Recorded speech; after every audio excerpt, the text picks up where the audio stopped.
कैसे आप सभी लोग, आशा करते हैं आप सभी लोग स्वस्थ मस्त होंगे, अपनी पढ़ाई सुचारू रूप से कर रहे होंगे।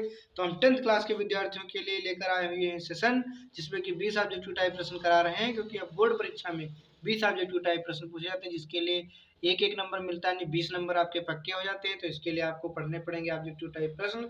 आइए यहाँ पर हम 20 ऑब्जेक्टिव टाइप प्रश्न करते हैं। यदि आपने इसके पहले का वीडियो नहीं देखा, चैनल पर जाकर के आप देख सकते हैं। तो ये हम चैप्टर 11 में आ चुके हैं, मानव नेत्र एवं रंग बिरंगे संसार वाले लेसन में। तो आइए स्टार्ट करते हैं देरी ना करते हुए। चलिए देखते हैं कि पहला प्रश्न आप सभी के सामने कि आकाश का रंग नीला जो दिखाई देता है विद्यार्थियों, किसके कारण होता है। तो यहाँ पर पहला ही विकल्प सही हो जाएगा, प्रकाश के परावर्तन के कारण जो है आकाश का रंग नीला दिखाई देता है। देखिए यहाँ पर जो है ये विकल्प जो है थोड़ा मुझे डाउट लग रहा है। यहाँ पर विकल्प यहाँ पर बी सही होगा, प्रकाश के प्रकीर्णन के कारण जो है आकाश का रंग नीला दिखाई देता है। यहाँ पर ये जो है गलत ऑप्शन जो है टिक है, यहाँ पर आप सुधार कर लीजिएगा। प्रकाश के प्रकीर्णन के कारण जो है आकाश का रंग नीला विद्यार्थियों दिखाई देता है, क्योंकि प्रकीर्णन का मतलब क्या होता है, प्रकाश का बिखेर देना। और बिखेरने के कारण क्योंकि नीला रंग ज़्यादा है, इसलिए नीले रंग का प्रकीर्णन ज़्यादा होता है और वो आकाश का रंग नीला दिखाई देता है। तो यहाँ पर विकल्प बी सही हो जाएगा विद्यार्थियों। आइए हम लोग बढ़ते हैं प्रश्न नंबर 2 की तरफ।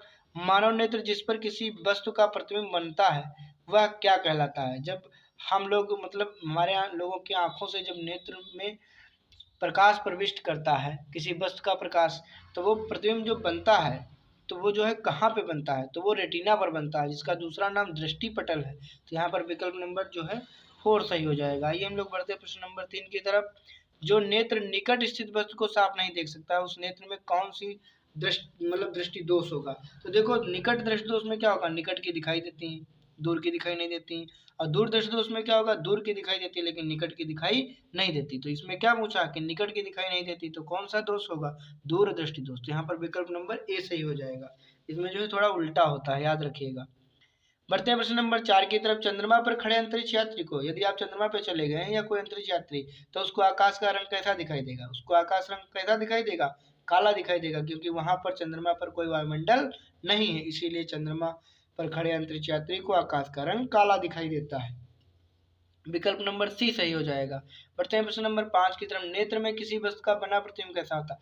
तो आंखों में प्रतिबिंब कैसा बनता है, तो आंखों में प्रतिबिंब कैसा बनता है, वास्तविक नहीं बनता है, काल्पनिक प्रतिबिंब बनता है। कल्पना कर सकते हैं, सीधा तथा छोटा बनता है। यहाँ पर जो है नेत्र में किसी वस्तु का बना प्रतिबिंब कैसा होता है, नेत्र में जो प्रतिबिंब बनता है वो विद्यार्थियों काल्पनिक, उल्टा तथा छोटा बनता है, लेकिन जो हम लोगों को दिखाई तो सीधा देता है, इसलिए यहाँ पर विकल्प नंबर ए सही हो जाएगा, काल्पनिक, सीधा तथा छोटा। छोटा क्यों बनता है, क्योंकि उत्तल लेंस नेत्र में पड़ा होता है, इसीलिए छोटा बनता है। आइए बढ़ते हैं प्रश्न नंबर 6 की तरफ। निकट दृष्टि दोष का निवारण किस लेंस से होगा।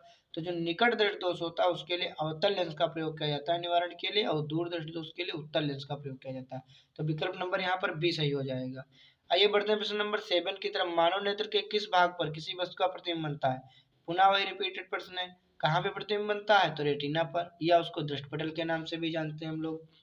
विकल्प डी सही हो जाएगा। प्रश्न नंबर 8वें की तरफ आ गए हैं। स्पेक्ट्रम में किस रंग की किरण का झुकाव सबसे अधिक होता है। कौन सी रंग किरण की सबसे ज्यादा झुक जाती है। जब प्रिज्म में से श्वेत प्रकाश किरण गुजरती है तो सबसे ज्यादा विचलन किसका होता है, बैंगनी रंग का। तो सबसे ज्यादा झुकती भी कौन है, बैंगनी किरण झुकती है। तो यहाँ पर विकल्प नंबर सी सही हो जाएगा। प्रश्न नंबर 9 आप सभी के सामने। दीर्घ दृष्टि दोष, जिसको हम लोग जो है हाइपरमेट्रोपिया कहते हैं या लॉन्ग साइडनेस कहते हैं उसको, या दीर्घ दृष्टि दोष या दूर दृष्टि दोष कहते हैं, उसको ठीक करने के लिए कौन से लेंस का उपयोग करते हैं। तो जो दूर दृष्टि दोष होता है उसको जो है कौन सा लेंस हम लोग उपयोग करेंगे, तो दूर दृष्टि दोष के लिए हम लोग उत्तल लेंस का प्रयोग करेंगे। यहाँ पर विकल्प नंबर बी सही हो जाएगा। यहाँ पे जो है सही से लिखा हुआ नहीं है, तो आप लोग जो है सुधार कर लीजिएगा। विकल्प नंबर बी सही होगा, उत्तल लेंस लगेगा।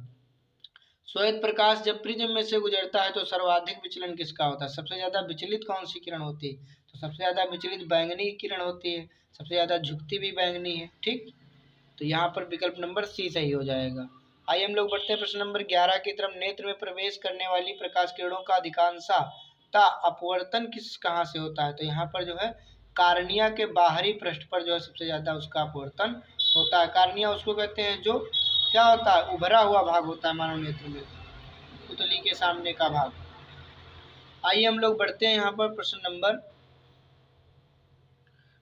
प्रश्न नंबर बढ़ते हैं यहाँ पर 12 की तरफ। आकाश का रंग नीला होने का कारण क्या है? तो यहाँ पर देखिए वही प्रश्न रिपीटेड हुआ है, पहला वाला।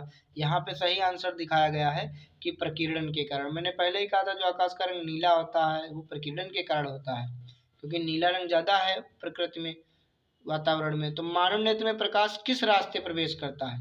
मानव नेत्र में जो प्रकाश प्रवेश करता है वो किस रास्ते से होकर के अंदर जाता है? तो पुतली से प्रवेश करता है, प्यूपिल जिसको हम लोग कहते हैं यहाँ पर। तो विकल्प सी सही हो जाएगा। बढ़ते हैं 14 नंबर प्रश्न की तरफ।